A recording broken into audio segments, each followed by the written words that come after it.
you wanted the best, you've got the best podcast. The hottest podcast in the world. The Chris Voss Show, the preeminent podcast with guests so smart you may experience serious brain bleed. The CEOs, authors, thought leaders, visionaries, and motivators. Get ready. Strap yourself in. Keep your hands, arms, and legs inside the vehicle at all times, because you're about to go on a monster education roller coaster with your brain. Now, here's your host, Chris Voss. Hi, folks. Chris Voss here from thechrisvossshow.com.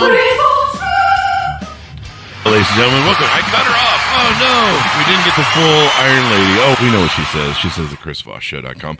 Anyway, guys, welcome to the big show. As always, we have the most amazing authors on the show. The amazing minds that share with you their wonderful stories that entertain you, that make your life better, that can improve you to a way that when you walk around, you'll have the Chris Voss Show glow. They call it the Chris Voss Show glow. You walk around and people go, my God, there's this amazing intelligence aura that you have about you. It's kind of blue like the Chris Voss Show logo. In fact, I think I can see some of the Chris Voss Show letters in your aura. It's that powerful, folks, damn it. Anyway, as always, go to goodreads.com/Chris Voss, linkedin.com/Chris Voss.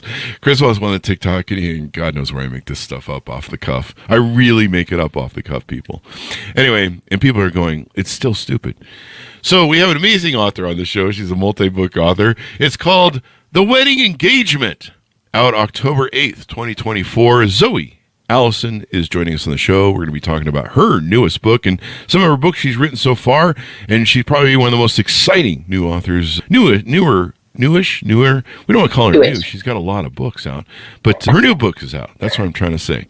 Zoe lives in Scotland with her husband, 2 children, and a massive notebook collection. She's brought up in a mixed-race family in Yorkshire. Her favorite pastimes include reading movies, music, and pop culture, and walking into rooms and then forgetting what she went in for. Wait, that's my favorite pastime at 56. She grew up always enjoying stories about falling in love, but rather than daydreaming or being rescued by a knight in shining armor, she would imagine fighting dragons alongside him. As an adult, she went to medical school, became a doctor. However, as time passed, she began to crave a creative outlet to counter the burnout that her career inflicted upon her, and also to achieve happy endings that were often lacking in real world. Welcome to the show, Zoe. How are you? I'm good, thank you. How are you, Chris? I am excellent. Just still fighting off the COVID muck. 17 days. You know, I think I might be the same because I'm just recovering from, as we call it in Yorkshire, a bit of a lurgy. Allergy. So that means kind of a nasty illness. So I'm still a little bit husky and a little bit bunged up as well. So we're I'm always definitely husky. I have 2 of them, so 2 husky dogs. But yeah, it just sticks with you, man. I slept for 11 hours last night, and I'm like, okay, well, my body must need to get it out of my system. Yeah, it needs it. Yeah. Well, yeah, all that healing. So give us any.coms. Where can people find you on the interweb to get you know better? So I've got a website which I do my best to keep updated. So it's zoeallison.co.uk, and then I'm active on social media, probably mostly active on TikTok and Instagram. On TikTok, pretty sure I'm Zoe Allison author on there, and Insta as well. TikTok, I like to make kind of funny book-related content, and Insta kind of keep everything updated with what's happening with the books. So they're the main 2, but I'm on Facebook as well and on X as well, so people can find me there. So give us a 30,000 overview. What's inside the new book? So yeah, this is the bit where us writers go, oh, what is my own book about? I've spent ages writing it, and it's about a person. The Wedding Engagement is a contemporary romance set in the Scottish Highlands. I live in Scotland, and it's about Liv Holland, who is a nursery school teacher, and she has carried a torch for her brother's best friend, Arran Adebayo, for years and years. But he's always been in a long-term relationship, and he has a young son with his partner. But then the previous year, Arran's fiancée left him a few weeks before their wedding. Since then, Liv and Arran have become close friends in their own right, and Liv has helped Arran with childcare for his 4-year-old son, who is about to start in her nursery school class. And Arran was traumatized by this breakup because he was really blindsided by it. And it came at a time of financial and career instability because he'd just lost his painting and decorating job around the same time. So he's been keen to avoid romantic relationships since the breakup to concentrate on his son and also to get a new creative business off the ground because he's an artist, and he's taken a financial gamble with his redundancy money to open an art studio.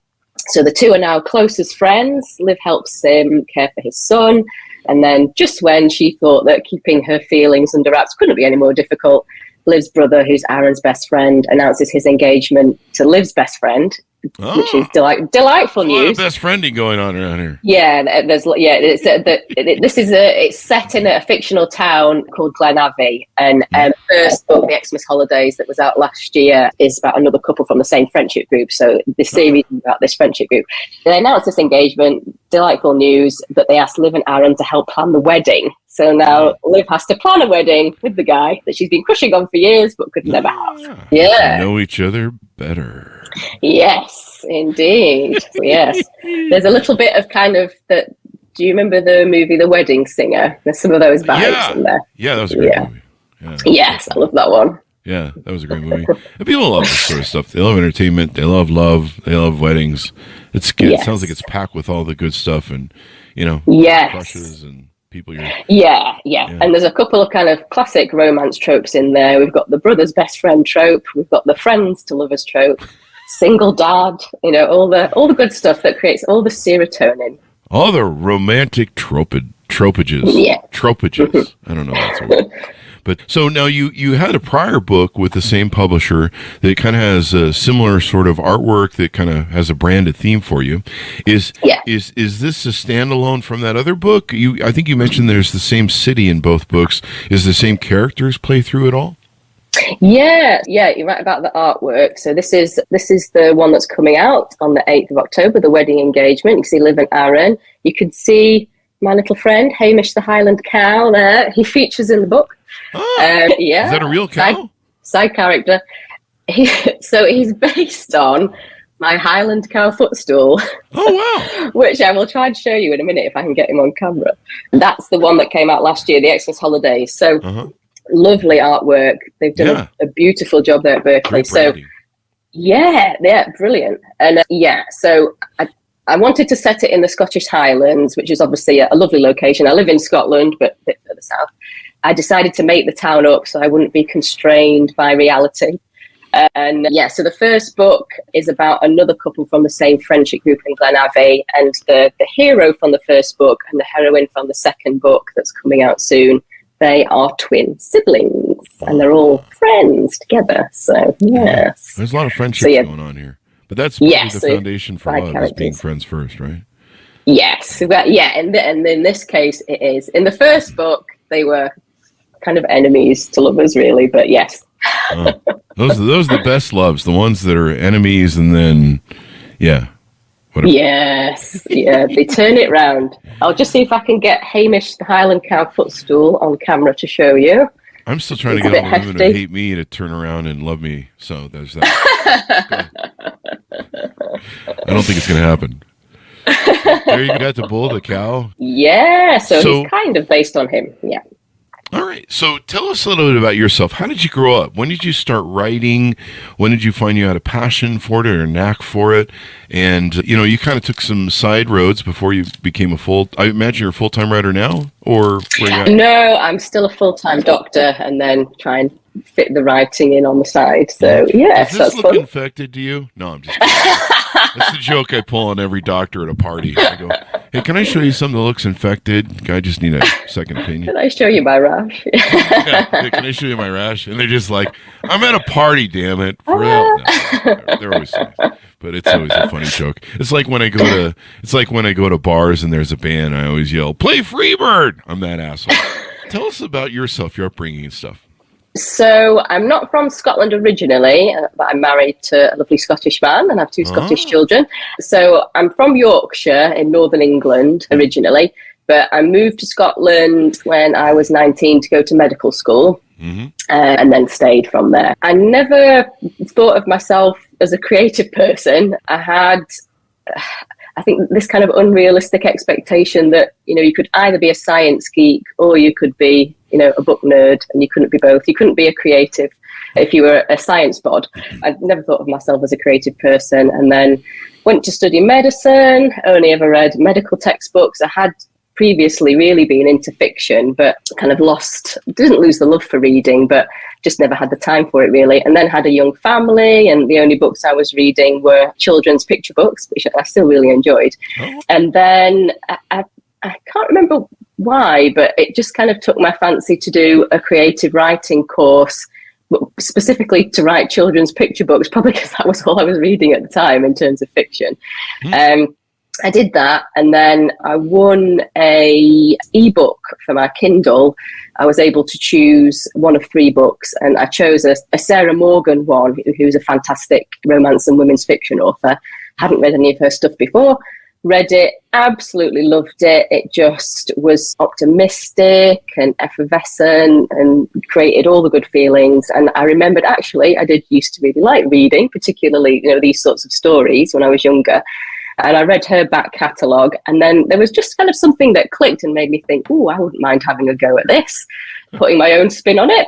And, kind of remembering that back when I was at high school, I was also good at English language, English literature. They were passions as well, but I think science just kind of overtook a little bit. And then when I went on to do medicine, that took over. So I just thought I'll give it a go, started writing, and it went on from there. So it was a bit unexpected, really. It wasn't something I thought would happen, but I'm very glad that it did. And the rest of we are, and your fan base that really loves your prior book, and I'm sure they're going to love this book when it comes out on October 8th. So what do you hope people come away with when they read your books? What do you hope that when they get done, they're like, wow, that was something? Yeah, I think the biggest compliments I've had, someone said to me that when they read the first one, they were sad when it ended because they felt like the characters were their friends and they were going to miss their new friends. So that was really lovely. And I think when someone says, because I try and infuse humour into them so that they are kind of, more rom-coms, I suppose. When people say, oh, you really made me laugh, when this happened, or it really made me smile, that brings me so much joy to think that I made a person smile, I made a person laugh, especially when there's so much horrible things going on in the world. If I've managed to create a bit of positivity and make someone feel happy, make someone laugh, make someone smile. And it's the same with the content, kind of mainly that I post on TikTok. If people say, oh, I love your TikToks, I do kind of romance parody TikToks. And when people say to me, oh, it really made me laugh, it made me smile, that just brings me so much joy. Yeah. Most definitely. It's great that joy can be brought in the world, and people love entertainment. They love, they love these books. I know women really enjoy them for beach reads and stuff like that. They fly off the shelves. I often ask myself, why, I get good at writing novels, but I don't know. I think women are better at writing these romantic stories. They're good at, portraying them in their head, and when they kind of know what women. We just had a guy on recently who wrote kind of a variation of 50 Shades of Grey, who's now writing romance novels, and the women are eating it up. But they really like the interesting aspects. So I'm like, maybe there is hope for a guy that can write novels, but I don't know. So we'll just keep reading yours. Yeah, I have heard kind of the romance authors say, we write the manuals, the men just need to read them, and then they'll get all the women. Yeah. I mean, my novel will be like, guy meets girl, they fall in love, the end. Go right to the, it's a quick one. Go right to the end part, yeah. Get to the point. Yeah. So I think you mentioned there's a future book you're working on, or that's in the works? I'm kind of working on a few different things altogether at the moment. I'm kind of waiting to hear what might be next for Berkeley, who have published these ones. There's a third in this series about another kind of couple from, it's kind of a 6-strong friendship group. So their one is planned, but there are also some other ideas for another Christmas-themed romance. Kind of the holiday romances are really big things. People love those. And then I also have some ideas that I'm working on for, I suppose, what you call more speculative romance, where fantastical things happen, the kind of witchy romances and time slips and all these sorts of things where kind of more fantastical things occur. Yeah, yes. People like that sort of stuff, time traveling through romance. Yes, yeah. It's all good escapism, isn't it? Mm-hmm. Yeah. Yeah, it's pretty wild, escapism. We need entertainment. We need escapism. And sometimes you learn stuff. Maybe you learn how to love better, be better, and all that good stuff. So as we go out, Zoe, pitch people on where to pick up the book and final thoughts and your .com so that people can find you on the interwebs. Yeah, if people pop on my website, zoeallison.co.uk, there's links to all my books on there. You can get them on Amazon, and in the States, it's kind of pretty broadly available in stores as well. And then I'm Zoe Allison, author, on Instagram and TikTok, on Facebook and X as well. Probably most active if people like romance and reading and like a laugh, come and have a look at some of the TikToks I do on there. And hopefully I could make you laugh and smile by watching those as well as by reading the books. Thank you very much, Zoe, for coming on the show. We really appreciate it. Please come back for your future books. We'd love to have you. Oh, I would absolutely love that. Thank you so much for having me. It's been lovely to be on. Definitely. And there's 5 or 6 books people can find on Amazon to scoop up? Yeah, this is my second one out with Berkeley. It's my 6th book altogether. I've got 4 other ones that were out with a smaller publisher. The first 2 were paranormal romances about vampires and vampire espionage. So Impervious and Revealed, they're called. And then I've got another couple of contemporary romances, a summer romance and a spring one that came out with them. So a couple of other ones if people want to go back and read those too. Buy them all, folks. Just scoop them all up. That bulk thing. I think there's a big sale coming up or something, or I don't know what's going on. Maybe it's a Walmart sale that I'm thinking of. Just buy them all, folks. Read them all and entertain yourselves. You'll have something to do through the holidays. So thanks for coming on the show, Zoe. We really appreciate it. Thank you very much for having me. A delight to be here. Thank you. All the way from Scotland. Yes. Order up her book wherever fine books are sold, folks, out October 8th, 2024, called The Wedding Engagement.